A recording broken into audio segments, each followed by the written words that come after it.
Hi everyone, welcome to Balu IQ online classes. ఈ వీడియోలో మనం ఈస్టర్న్ చాళుక్యస్కి సంబంధించినటువంటి కొన్ని ఇంపార్టెంట్ ఎంసీక్యూస్ని డిస్కస్ చేసుకుందామండి. సో మనందరికీ తెలుసును, తూర్పు చాళుక్యులు అనేది చాలా ఇంపార్టెంట్ టాపిక్. అలాగే మనకి గ్రూప్ 2లో దాదాపు మనకి ఓకే ఏపీ హిస్టరీ నుంచి మనకి 75 మార్కుల పేపర్ ఉంటుందండి మనకి మెయిన్స్లోని. సో అందులో మనం 65+ స్కోర్ కనుక చేయాలంటే ఖచ్చితంగా అన్ని టాపిక్స్ మనకి కమాండ్ ఉండాలి. అందులో మనకి ఈస్టర్న్ చాళుక్యస్ అనేది చాలా చాలా ఇంపార్టెంట్ రోల్ ప్లే చేస్తుంది. మనకి దాదాపు 5 to 6 క్వశ్చన్స్ కంపల్సరీగా వస్తాయి దీని నుండి. సో మరి ఈ 5 to 6 క్వశ్చన్స్కి సంబంధించి ఈ టాపిక్ ఏదైతే ఉందో దానికి సంబంధించిన కొన్ని క్వశ్చన్స్ డిస్కస్ చేద్దాం. అయితే మీరు కనుక ఫస్ట్ టైం మన బాలు ఐక్యూ ఛానల్ని విజిట్ చేస్తుంటే ఛానల్ని సబ్స్క్రైబ్ చేసుకోండి. అలాగే వీడియోని లైక్ చేసి మీ ఫ్రెండ్స్తో షేర్ చేయండి. అలాగే మీకు complete AP history and Indian politics సంబంధించిన కంటెంట్ కావాలనుకుంటే మన బాలు ఐక్యూ యాప్ని డౌన్లోడ్ చేసుకోండి గూగుల్ ప్లే స్టోర్లో. మీకు ఫుల్ ఫ్లెజ్డ్ కంటెంట్ నేను చెప్పింది అవైలబుల్ ఉంది మీకు. మరి ఫస్ట్ క్వశ్చన్ చూద్దాం.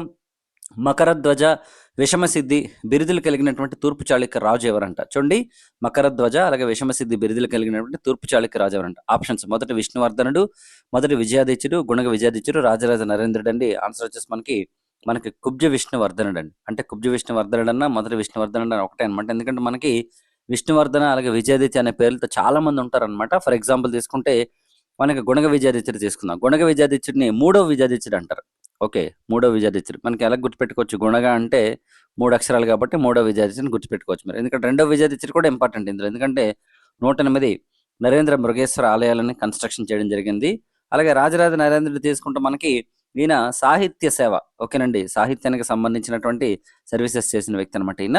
సో ఆన్సర్ వచ్చేసి మనకి కుబ్జ విష్ణువర్ధనుడు అండి. మరి కుబ్జ విష్ణువర్ధనుడు వచ్చేసి మనకి ఫస్ట్ తూర్పు చాళుక్య రాజు అండి. ఈయన 624 నుంచి 642 దాకా రూల్ చేయడం జరిగిందండి. రెండవ పులకేసి వేంగి ప్రాంతాన్ని జయించి ఇతన్ని ఇన్ఛార్జిగా పెడతారనమాట. ఈయన 624 నుంచి 642 అండి. కాకపోతే ఇతని యొక్క స్వతంత్రాన్ని మాత్రం 631లో దాదాపు మనకి గుర్తించడం జరిగింది అనమాట. చాలా చాలా ఇంపార్టెంట్.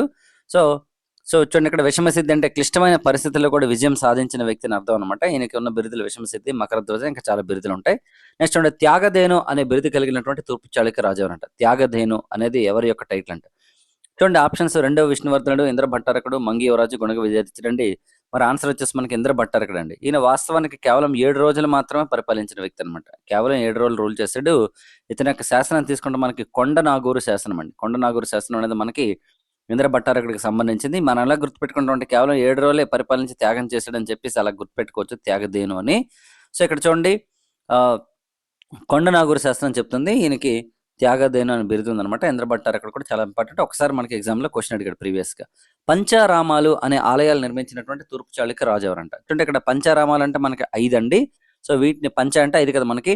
ఎవరు మనకి కన్స్ట్రక్షన్ చేశారంట? రెండో విజయాదిత్యుడు, చాళుక్య భీముడు, చాళుక్య వీరభద్రుడు, గుణగ విజయాదిత్యుడు. ఆన్సర్ వచ్చేసి మనకి చాళుక్య భీముడు అండి. ఓకేనండి, చాళుక్య భీముడు. ఇతను మనకి మొత్తం 5 శివాలయాలను మనకి కన్స్ట్రక్షన్ చేయడం జరిగిందండి. అవి వచ్చేసి మనకి ఒకటి ఈస్ట్ అండ్ వెస్ట్ గోదావరి జిల్లాలో, అలాగే మనకి పల్నాడు డిస్ట్రిక్ట్లో అనమాట. ప్రస్తుతం పల్నాడు డిస్ట్రిక్ట్. ఆప్షన్స్ చూద్దామంటే ఒకటి ద్రాక్షారామం, రెండోది కుమరారామం, క్షీరారామం, సోమారామం అండ్ అమరారామం అనమాట. మరి ద్రాక్షారామం మనకి తూర్పుగోదావరి జిల్లాలో ఉందండి. కుమరారామం వచ్చేసి మనకి సామర్లకోట, కాకినాడ జిల్లా ప్రజెంట్ అయితే. క్షీరారామం పాలకొల్లు, వెస్ట్ గోదావరి. సోమారామం వచ్చేసి భీమవరం, వెస్ట్ గోదావరి అండి. అమరారామం వచ్చేసి మనకి అమరావతి, పల్నాడు అనమాట. సో ఇవి మనకి పంచారామాలండి. ఖచ్చితంగా మనకి దీని మీద క్వశ్చన్ వస్తుంది. ఇదివరకు కూడా మనకి క్వశ్చన్స్ వచ్చాయి. సో చాళుక్య భీముడు మనకి కన్స్ట్రక్షన్ చేయడింది. ఇతనే మనకి మొదటి భీముడు అని కూడా చెప్తారనమాట. తూర్పు చాళుక్యుల్లో రాజమహేంద్రవరం పట్టణాన్ని నిర్మించి రాజధానిని వేంగి నుంచి రాజమహేంద్రవరానికి ఎవరు మార్చారంట? ఆప్షన్స్ చూద్దామంటే చూడండి, ఇక్కడ ఫస్ట్ వీళ్ళ యొక్క క్యాపిటల్ తీసుకుంటే మనకి వేంగి అనమాట. తర్వాత రాజమహేంద్రవరం. ఇప్పుడు మనం రాజమండ్రి అంటాం కదా మనం, అదే మళ్ళీ ఇప్పుడు ప్రజెంట్ రాజమహేంద్రవరం పిలుస్తారు మనకి. అయితే ఆప్షన్స్ చూద్దాం. గుణగ విజయాదిత్యుడు, మొదటి అమ్మరాజు, రాజరాజ నరేంద్రుడు, చాళుక్య భీముడు అండి. ఆన్సర్ వచ్చేసి మనకి కన్స్ట్రక్షన్ అవ్వడానికి మనకి మొదటి అమ్మరాజు అండి. అమ్మరాజు 1 కాలంలో మనకి ఓకేనండి రాజమండ్రి నగరం అయితే మనకి నిర్మించడం జరిగింది. చూడండి, ఇక్కడ వారసత్వ యుద్ధాల వల్ల కలిగినటువంటి వేంగి పట్టణం ఏదైతే దెబ్బతిందో అప్పుడు మొదటి అమ్మరాజు అంటే 922 నుంచి 927 దాకా రూల్ చేశారండి. ఈయన రాజమహేంద్ర అనే బిరుదు ఉందన్నమాట యాక్చువల్లీ ఇతనికి. సో ఆ రాజమహేంద్ర అనే బిరుదు ఆధారంగానే ఈయన కన్స్ట్రక్షన్ చేసిందే మనకి రాజమహేంద్ర వరం అనమాట. సో ఎప్పుడైతే వేంగి పట్టణం దెబ్బతిన్నదో వెంటనే ఏం చేస్తున్నట్టు ఈయన వేంగి నుంచి ఈయన రాజమహేంద్రవరానికి అంటే ఈయన యొక్క క్యాపిటల్ని మార్చుకున్నాడు. మరి ఈయనకున్న బిరుదులు ఒకటి విష్ణువర్ధన్ అనే బిరుదు ఉంది, రెండోది రాజమహేంద్ర అనమాట.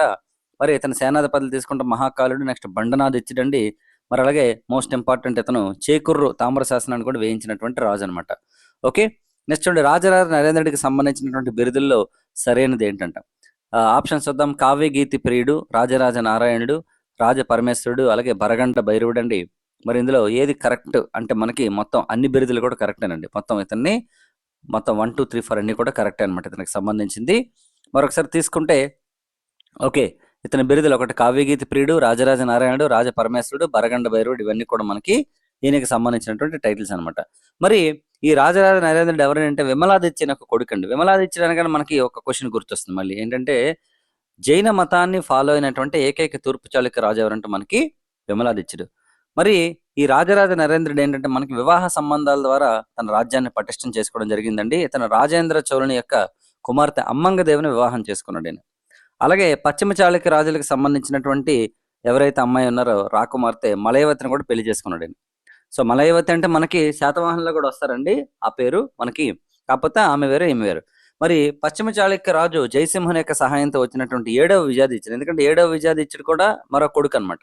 వీళ్ళిద్దరి మధ్యన వారసత్వ యుద్ధాలు జరుగుతాయి అనమాట. 7వ విజయాదిత్యుడు ఎవరు మనకి? చిట్ట చివరి రాజు అండి. ఎవరైనా తూర్పు చాళుక్యుల చిట్ట చివరి రాజు అనమాట. సో ఈ 7వ విజయాదిత్యుడు ఏం చేస్తాడంటే రాజరాజ నరేంద్రుని ఓడించేస్తాడు. ఎవరి సహాయంతో వస్తాడు? జయసింహుని సహాయంతో వచ్చి ఓడిస్తాడు.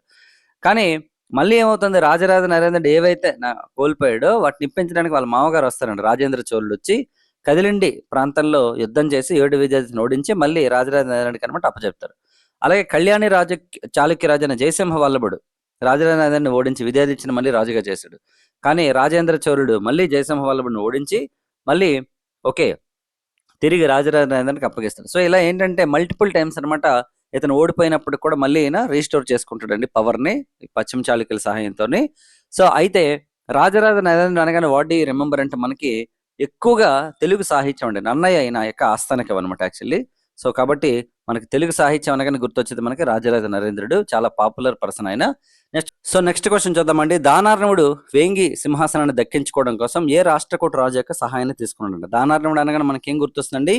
మాగల్య శాసనం గుర్తొస్తుంది అనమాట. ఈ మాగల్య శాసనం అనేది మనకి ఎవరైతే కాకతీయులు ఉన్నారో వాళ్ళకి సంబంధించిన చరిత్ర చెప్తుందండి. మరి దానార్ణవుడు వేంగి శాసనాన్ని దక్కించుకోవడం అంటే తూర్పు చాళుక్య రాజు అవడం కోసం ఎవరి యొక్క సహాయం పొందాడు? ఏ రాష్ట్రకూట రాజు? ఆప్షన్స్ 2వ కృష్ణుడా, 3వ కృష్ణుడా, 2వ తైలపుడ, 2వ అమ్మరాజు అంటే మనకి 3వ కృష్ణుడు యాక్చువల్లీ.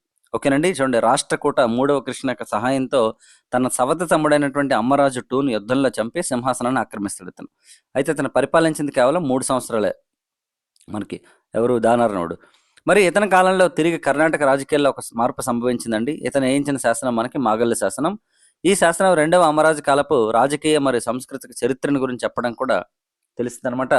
రాష్ట్రకూటులకు అధికారం క్షీణించిందని గుర్తించినటువంటి దానార్ణవుడు దండెత్తి రేనాడ్ల పరిపాలిస్తున్నటువంటి భువన త్రినేత్ర వైదుంబ మహారాజును ఓడించి అతను సామంతంగా చేసుకొని పొత్తపినాడు అనే ప్రాంతాన్ని తీసుకున్నాడు అనమాట.